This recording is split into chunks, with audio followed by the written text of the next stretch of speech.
नमस्कार, मैं हूं रिंकी वाजपेयी। आप देख रहे हैं फैसी न्यूज। प्रधानमंत्री नरेंद्र मोदी से लेकर गृह मंत्री अमित शाह और रक्षा मंत्री राजनाथ सिंह से लेकर स्वास्थ्य मंत्री जेपी नड्डा तक नींग हाँकते घूमते हैं कि हमारे राज्य में भारत के पासपोर्ट की प्रतिष्ठा बढ़ गई है। हालांकि इसको नापने वाली रैंकिंग पासपोर्ट इंडेक्स में भारतीय पासपोर्ट की साख और गिर गई है। पिछले साल भारत जहाँ 84वें नंबर पर था, इस बार 50वें नंबर पर आ गया है।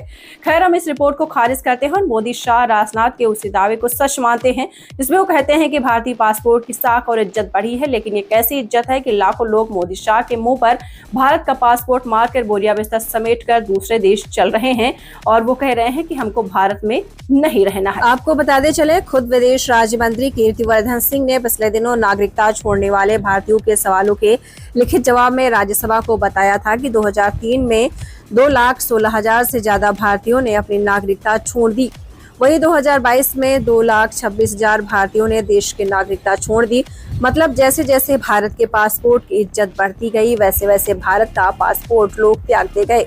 10 साल में भारत छोड़ने वालों की संख्या लगभग दोगुनी हो गई है।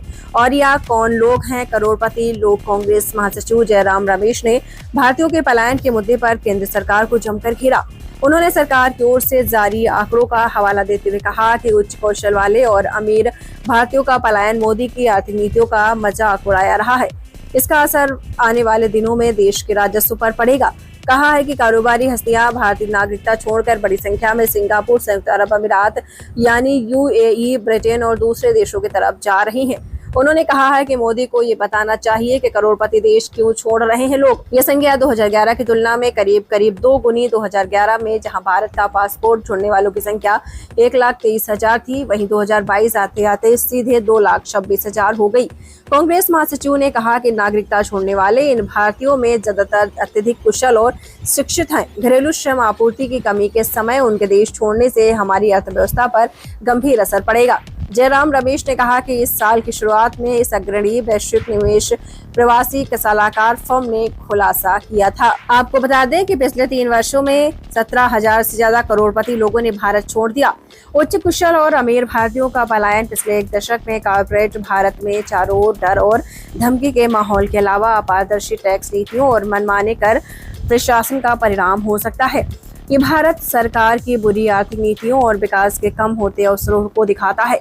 आपको बता दें कि आम आदमी पार्टी के सांसद राघव चड्ढा ने पूछा था, क्या सरकार ने इतनी बड़ी संख्या में लोगों के भारतीय नागरिकता छोड़ने के कारणों का पता लगाने के लिए कोई कदम उठाए हैं? इसी पर लिखित जवाब में कीर्तिवर्धन सिंह ने बताया कि आंकड़ों के अनुसार 2022 में 2,25,000, 2021 में 1,63,000, 2020 में 85,256 और 2019 में 1,44,000 लोगों ने भारत छोड़ दिया।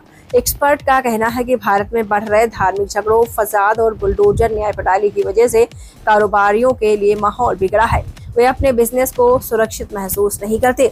लोग सेफ्टी और सिक्योरिटी की वजह से दूसरे देशों में बसना चाहते हैं। दूसरी तरफ भारत में उस तरह का जीवन स्तर सहज उपलब्ध नहीं है जिस तरीके का यूरोप, अमेरिका, ऑस्ट्रेलिया या मध्य पूर्व के देशों में आसानी से उपलब्ध हो जाता है। बच्चों की शिक्षा के लिए भारत में हार्वर्ड, कैम्ब्रिज, पेंसिल्वेनिया या कोलंबिया जैसे उच्च स्तर के विश्वविद्यालय नहीं है। एक वजह है कि अविश्वसनीय चिकित्सा व्यवस्था। भारत में निजी चिकित्सा के लाइन जरूर लग गई है, लेकिन सच ये है कि वो मरीजों के लिए लूट के अड्डों की तरह काम करते हैं और ज्यादातर मरीजों को लगता है कि उनके इलाज पर भरोसा नहीं किया जा सकता। वो वहां जाने के बाद लूट जाएंगे। यही वजह है कि साल 2022 में भारी युद्ध का सामना कर रहे यूक्रेन के केवल 8800 करोड़पतियों ने अपना देश छोड़ा, लेकिन भारत के 8,000 रईसों ने देश छोड़ दिया। भारत चीन के बाद दूसरा ऐसा देश है जहां से सबसे ज्यादा अमीर लोग देश को अलविदा कर दूसरे देशों में बसते चले जा रहे हैं। भारत के लोग जिन देशों में बसने की सबसे ज्यादा लालसा रखते हैं उसमें ऑस्ट्रेलिया, संयुक्त अरब अमीरात यानी यूएई, सिंगापुर, अमेरिका, स्विट्जरलैंड और इंग्लैंड है। कहने का मतलब यह है कि अमीर लोग निजी स्वतंत्रता, स्वच्छ जीवन शैली और बच्चों के बेहतर भविष्य के लिए देश छोड़ रहे हैं। साफ है कि दुनिया की तीसरी सबसे बड़ी अर्थव्यवस्था बनने के सपने दिखा रहे नरेंद्र मोदी भारत के नागरिक को सम्मानजनक जीवन स्तर दिला पाने में बुरी तरीके से नाकाम रहे हैं। पढ़ते रहिए fight against criminal daily newspaper. आज की खबर में बस इतना ही। वीडियो को लाइक करें और चैनल को सब्सक्राइब कर लें जिससे आने वाली वीडियो की नोटिफिकेशन आपको मिलती